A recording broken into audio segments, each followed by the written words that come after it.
పేస్ట్లలో phenyl లాంటిది అనమాట. Acid లాంటిది, ఫినైల్ లాంటిది కూడా కాదు. ఎందుకంటే నీ నోరు ఎంత గబ్బు కొట్టని దీంతో ఒక్కసారి రుద్దుకో, దెబ్బగా వాసన అంతా పోతుంది అనమాట. ఇది ఎలా ఉంటుందంటే ఇటుక పొడిని నీళ్ళల్లో వేసి ముద్దగా చేస్తే ఎలా ఉంటుందో అలా ఉంటుంది అనమాట. అమ్మో, ఒక్కసారి నోట్లో పెట్టుకుంటే నోరంతా మండిపోద్ది. అసలు మామూలు మాట కాదనమాట. ఇది అసలు లెజెండరీ పేస్ట్ ఇది. అరే, ఈ పేస్ట్ రిలీజ్ అవ్వక ముందు మన జీవితాలు చాలా బాగుండేవి. చల్లని పదార్థాలు తినేవాళ్ళం, చల్లని వాటర్ తాగేవాళ్ళం, ఐస్ క్రీములు తినేవాళ్ళం, గట్టి గట్టి కొరుకు అవతలు ఇసిరేసేవాళ్ళం. ఈ పేస్ట్ రిలీజ్ అయిన తర్వాత నుంచి దరిద్రం పట్టుకుందనమాట.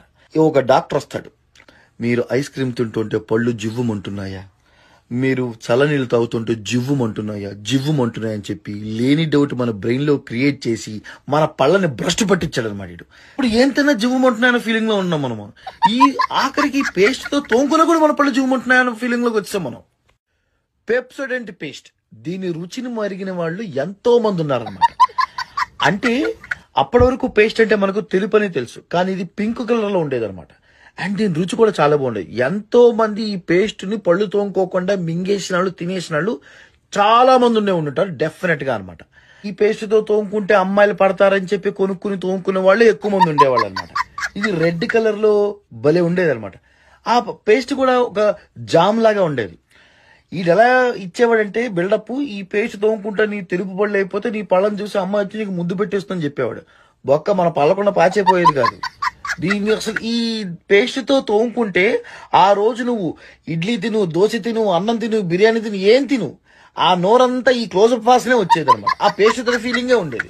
ఈ మిస్వాక్ ఓనర్ గాడికి ఖచ్చితంగా లవంగాల తోట ఉందేమో నా డౌట్. లవంగాల తోట పక్కన ఒక సున్నం ఫ్యాక్టరీ కూడా ఉందేమో అని డౌట్ నాకు. ఎందుకంటే ఈ పేస్ట్ తో పళ్ళు తోముకుంటే అసలు నోరంతా లవంగాల వాసన, దానికి తోడు ఒక సున్నం టచ్ ఒకటి ఉంటుంది అనమాట. అంటే సున్నము లవంగాలు కలిపి తోముకునే ఫీలింగ్ ఉంటుంది.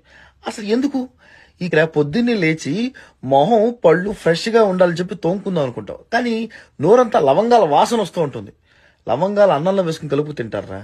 ఇలా పేస్టులు తెసి నువ్వు పళ్ళు తోముకోరు.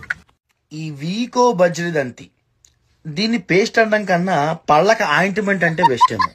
ఎందుకంటే పుచ్చిపోయిన పళ్ళు, పాచిపళ్ళు, అరిగిపోయిన పళ్ళు, ఊడిపోతున్న పళ్ళు అని చెప్పి ఈ అడ్వర్టైజ్మెంట్ ఇలాగే ఇస్తాడు.